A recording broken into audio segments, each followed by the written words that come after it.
to drive innovation and protect customers.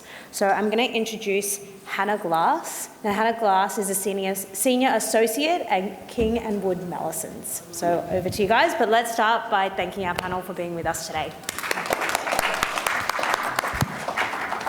Thank you very much, and welcome everyone here today. My name's Hannah Glass, Senior Associate at King & Wood Mallesons, and I do a little bit of work in FinTech, including CDR.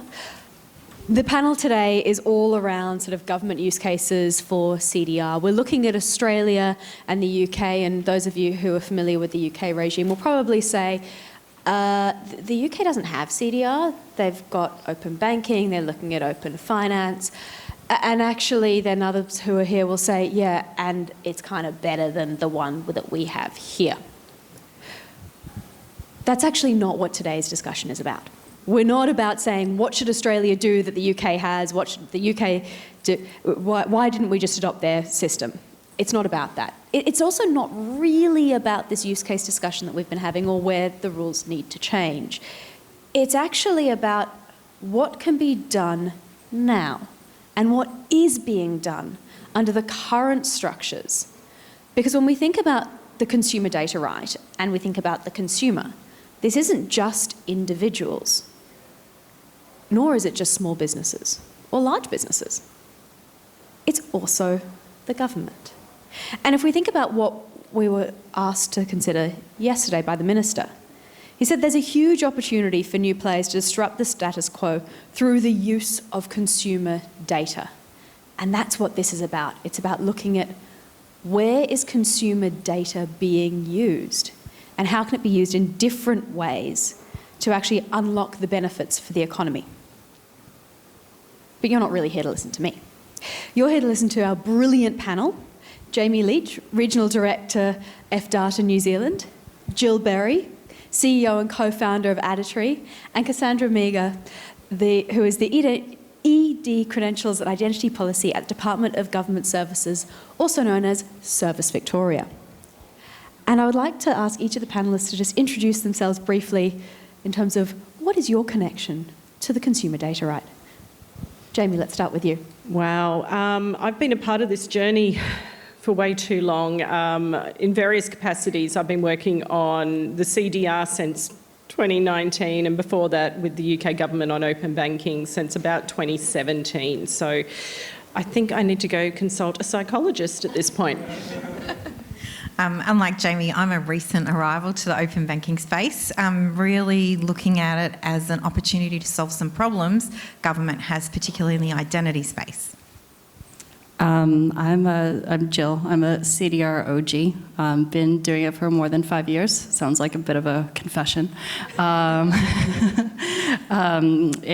as Additree, we're the pioneering technology. We're an enabler for anyone from startups, enterprise, small, medium businesses, and government.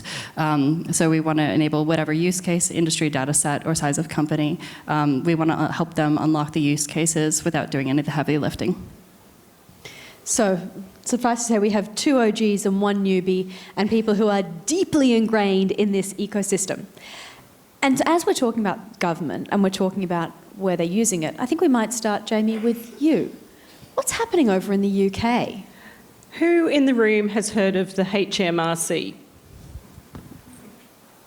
Why? Everybody says globally it's the best use case of where open banking is making a difference, irrespective of government or any other organisation. And there's 3 reasons why this is true, 2 of which I think directly affect Australia. 1 doesn't. So the first one is really if you look at what linking open banking data to the tax office has done in England, is it has immediately gave an alternative to how most Brits, be it businesses or individuals, were reconciling remittances with the tax office. Cards are expensive over there. On average, they were paying 1% to 2% surcharges or interchange for their payments. You use open banking, it doesn't cost. So immediately you've got a saving to those businesses and those individuals. Great in itself. But then you have to look at Who has ever made a remittance to the tax office or any other government department and you have stuffed up the little customer reference thing that's attached to your account? Or, God forbid, you've got multiple tax accounts and you remit to the wrong one.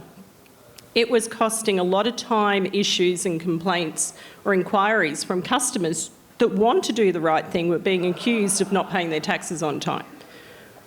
But on the flip side, in the operational, there are literally teams of people in the HMRC that sole job was to reconcile these payments or track down people that claim they had made the payments but hadn't put the right identifiers against that payment.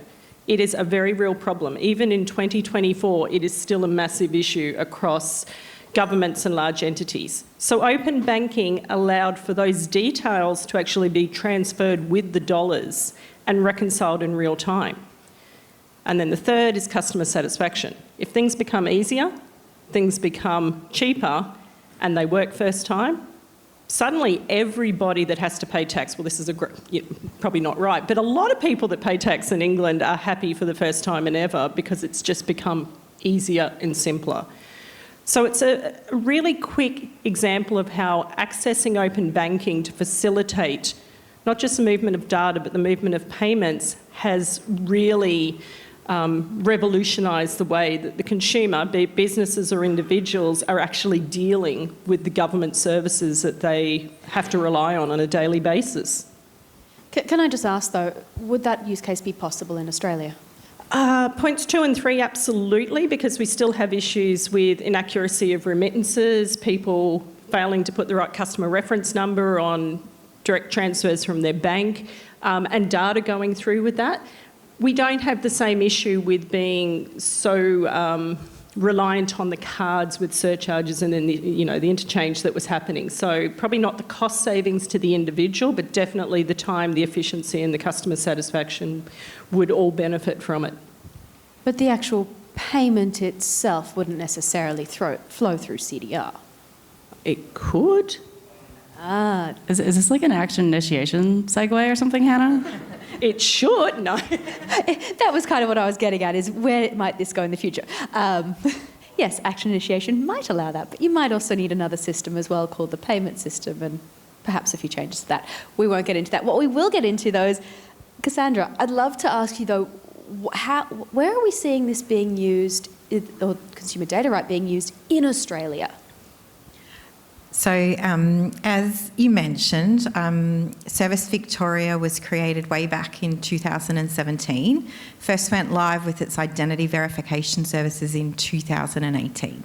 So it's a government organisation that's issued now 2.5 million identities verified through the platform, with a 30% reuse rate. So that's on top of the 2.5 million identities verified.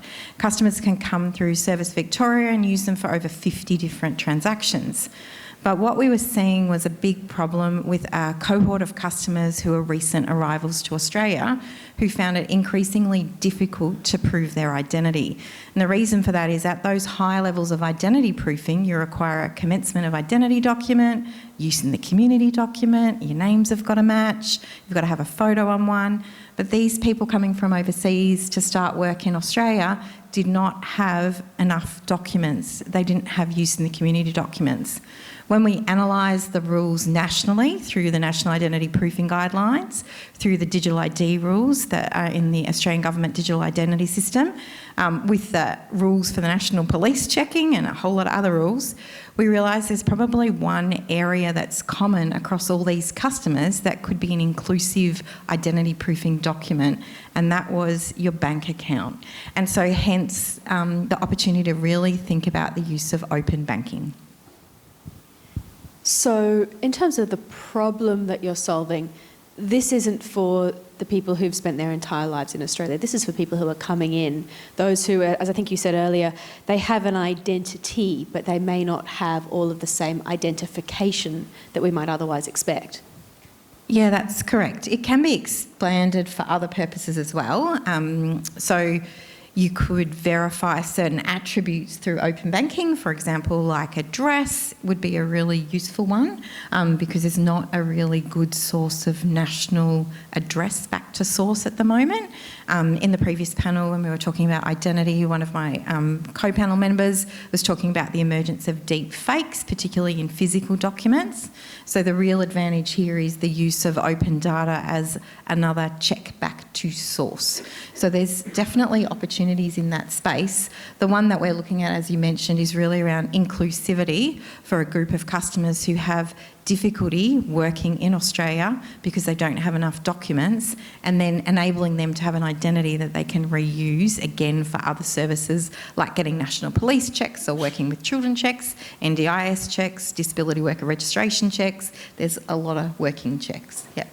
So there's a lot that could be used. But one of the things I understand is that you're not a ADR under the system.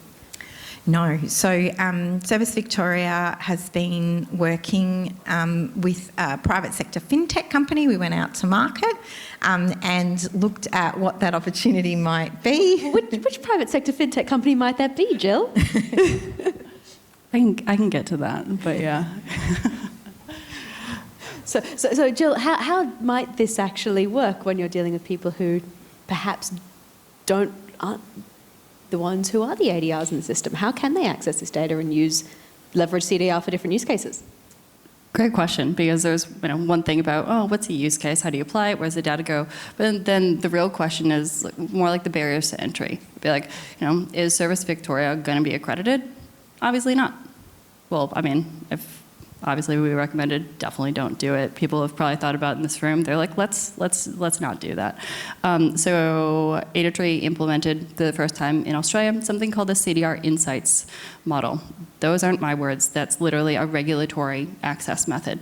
And it means that that a consumer can give consent for the verification of 3 different purposes. And it's principle-based. It could be for the verification of identity, checking a balance, or a verification of credits or debits. It could be a yes/no. It could be some low-risk information, and we actually do a combination of both. So it's principle-based. We can't give them just lots of transactional data, then they'd have to go through a different access method. But it's basically a way for someone who's not accredited to leverage the CDR without having to be a representative or get accredited, anything like that. So with that, if you go through the consent process, which I probably would have done 14 years ago when I was fresh and being like, what do you mean? I have an American HSBC account. I'm so confused. I don't have any of these documents. So I would have been like a Target user 14 years ago. But I have the documents now. But yeah, so basically they do the consent and basically says, do you consent to give Service Victoria insights for the purposes of verification of identity?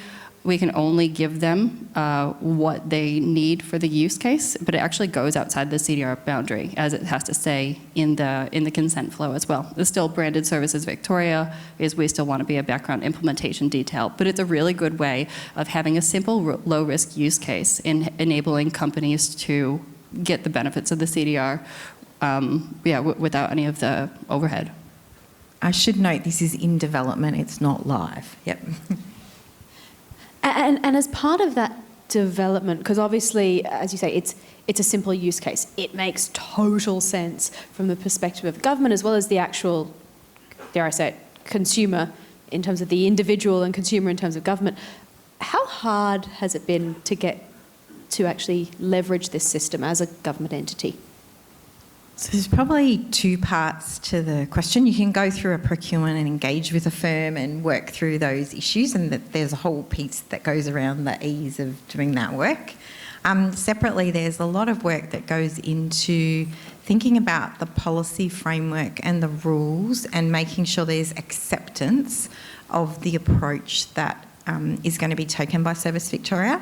Under the Service Victoria Act, we must try to comply with national standards. So working with the Commonwealth to get this sort of technology recognised in those rules, like the digital ID rules, like the national identity proofing guidelines as a mechanism, is a core piece of work that we've got underway at the moment, which also helps us to be able to then be confident about its use. Yep. And Jamie, how do you see this working? Is it the same sort of issues that arise when you're in, say, under the UK system, or how do you also see this working potentially in overseas jurisdictions like New Zealand? Yeah, look, the UK made things a lot simpler. Effectively, because they had the robust privacy framework of the GDPR, they didn't need to go as far down the rabbit warren of who could share what data with whom for what purpose. It literally became, if you consent for your data to be shared via the standardised APIs, all the rest of it, you had the right to share that data. It's the reason why HMRC could literally put their hand up and say, we're going to be the recipient of the data and the payments. Now in Australia, for one of the government services to do that, we're having this conversation about, do they have to become accredited? Which just to me is absolute craziness, since I already am forced to share so much data and move money with them every day of the week. But because we're going to change the rails that we do that down, now we're questioning whether the government has a right to access our data. It just seems a little bit counterproductive.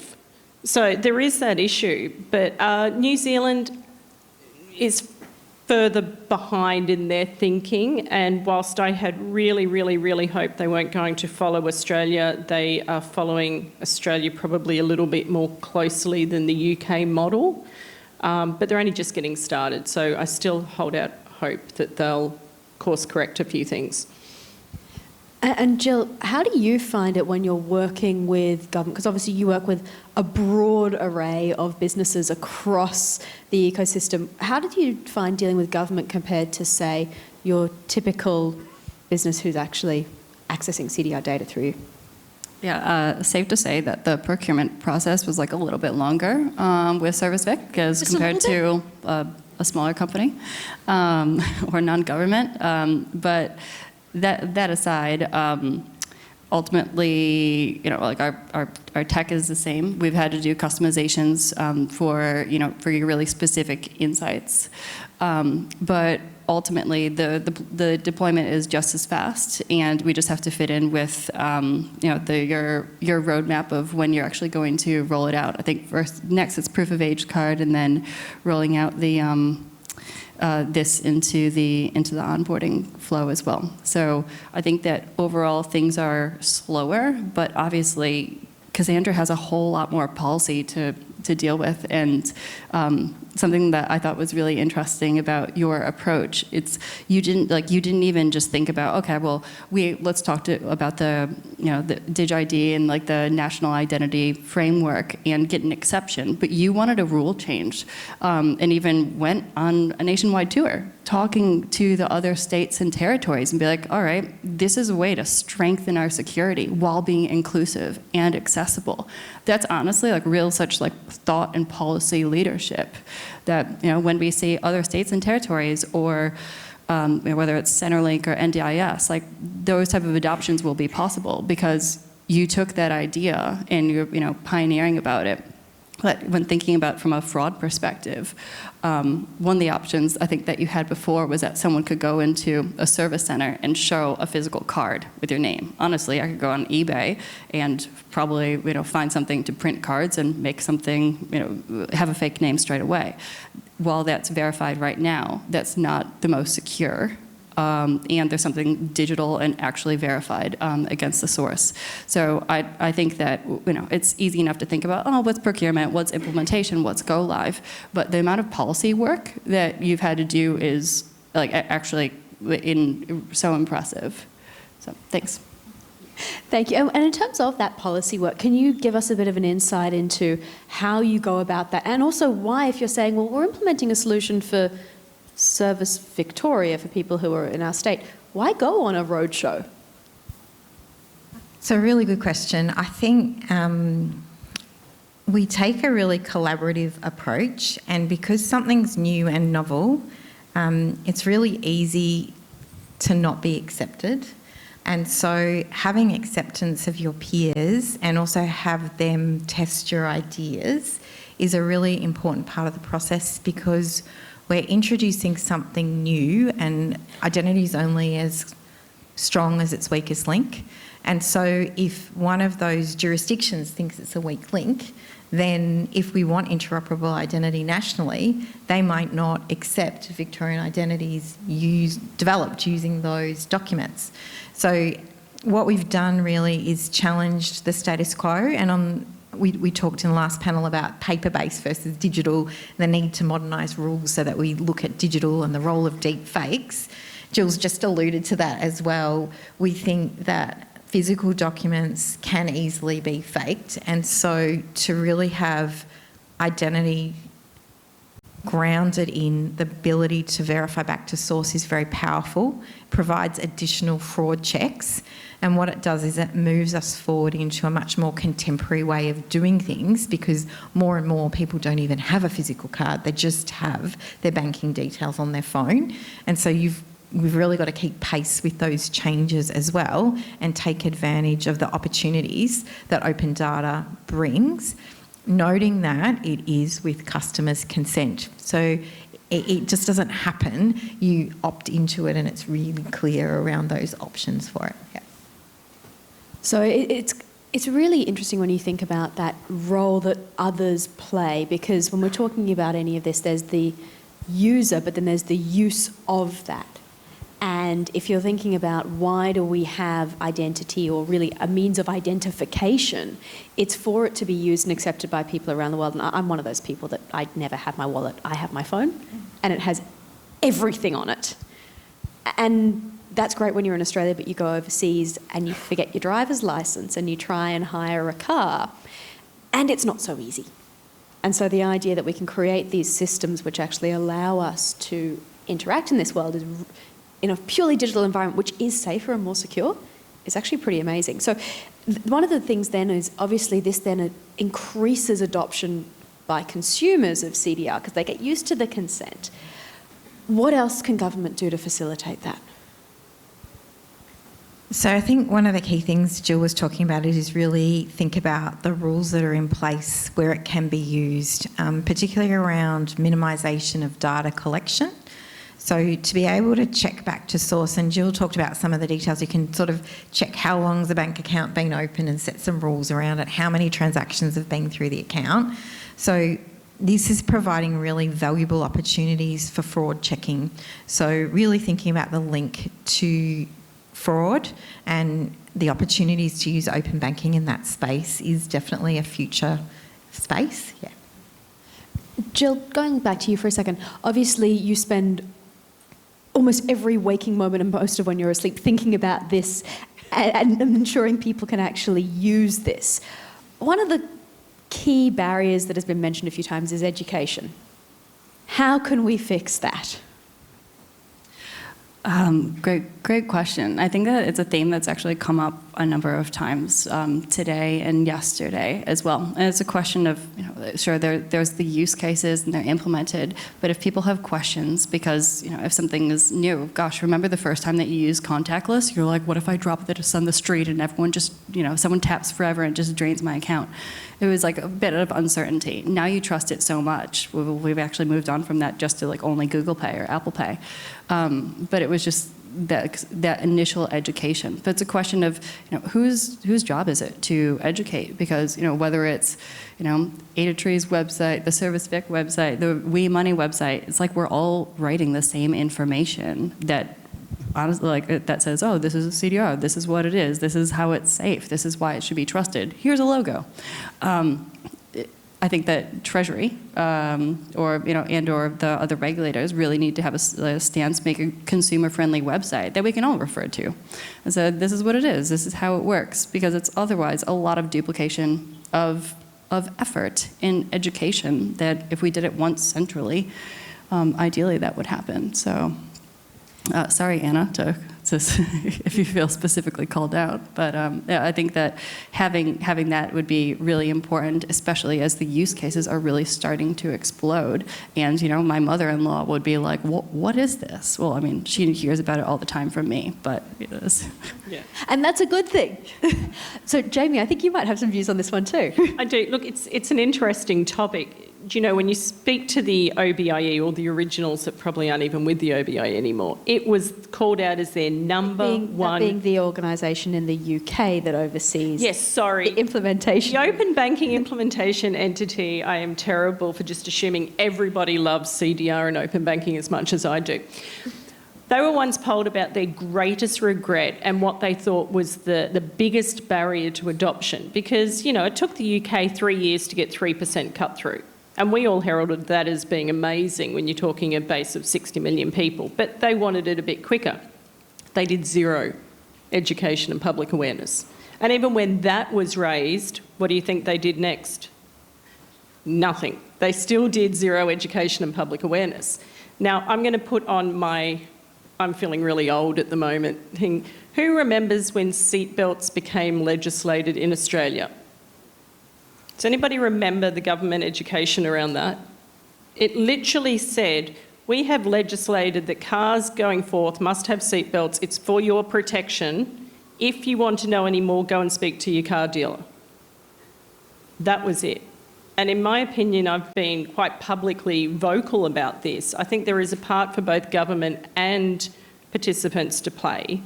And from a government perspective, we've built a trust mark. We're trying to build an ecosystem to create lawful use of something that's heavily legislated and regulated.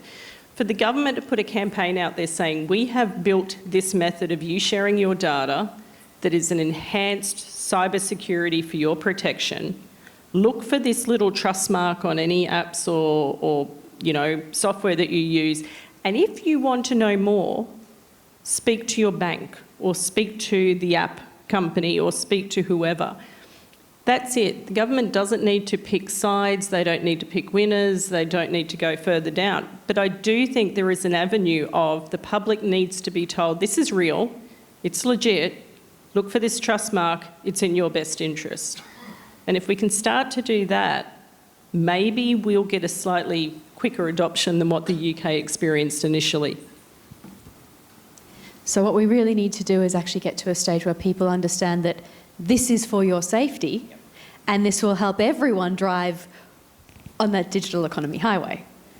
Absolutely, all within the flags. No, I'm sorry, I'm upset that Scott didn't mention the flags yesterday. I just need to get over it. We can all drive on the digital highway, correct, Hannah?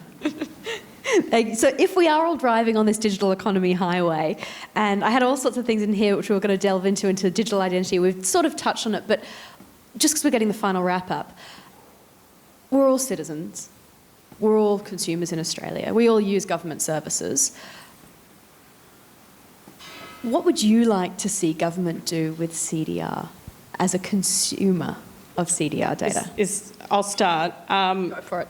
Really, really quickly, I can talk on this on a panel next year, but think about, somebody mentioned it earlier, I think, the life experiences, those significant points in your life, enrolling a child at school, buying a vehicle and wanting to know, do I have the right driver's licence to drive that Lamborghini? Who was told they had a Lamborghini yesterday? Scott, I think. Things that are going to make my life more convenient, and that's going to require a mixture of public and private data to actually facilitate those use cases. So I think the quicker we can get to that sort of world, where I can consent for my data to be shared to receive and experience a product or service, that's when we're going to hit terminal velocity in this country. Cassandra. I think in the near term, we've got some great solutions that we're looking at. In the longer term, I think it's really around open banking and data and looking at how that can be leveraged to eliminate or mitigate any fraud, and looking at where issues are emerging and using that to help support locking down identities where they've been where they're fraudulent, but also helping to keep the economy moving in a more secure and seamless way. Jill. I have a really specific one that that I would love to see. I would love to see Centrelink implement open banking, so you can do a consent. I don't know if anyone has ever had to do a childcare subsidy calculation. Many moons That's ago, manual. still It paper. sucks. And if you used open banking, then it would be verified, so they'd actually pay out the right subsidy, and I have to do less stuff. So I would love to see that. What about you, Hannah? Mine's kind of linked to yours, actually. I'm not copying you. It's the other end of the life cycle, actually. It's about pension applications and management of those payments, because we've, in our family, my father-in-law has just started to receive the pension, or we're going through the process of getting him assessed to receive the pension. And as someone who's lived overseas and is trying to receive data from about 3 different jurisdictions around the world to actually try and work out what his entitlements are, it's a little bit tough, even just to get the Aussie info. So if we could take that Australian information through CDR, that would make our lives so much easier, and his life easier too, because as you can imagine, a 70-plus-year-old pensioner is not particularly digitally savvy. So, Hannah, are we literally saying if Scott's original view of this being a digital power of attorney to have us living our best lives in real time in a safe and secure manner, is that the end game? I think the vision still remains. As I think Scott has said, and everyone has on many panels around CDR, we are on this journey, and thank you to everyone here who is on that journey and all of your tireless efforts, but we've still got a long way to go, including for government, for businesses, for consumers. So thank you, and hopefully we will get there.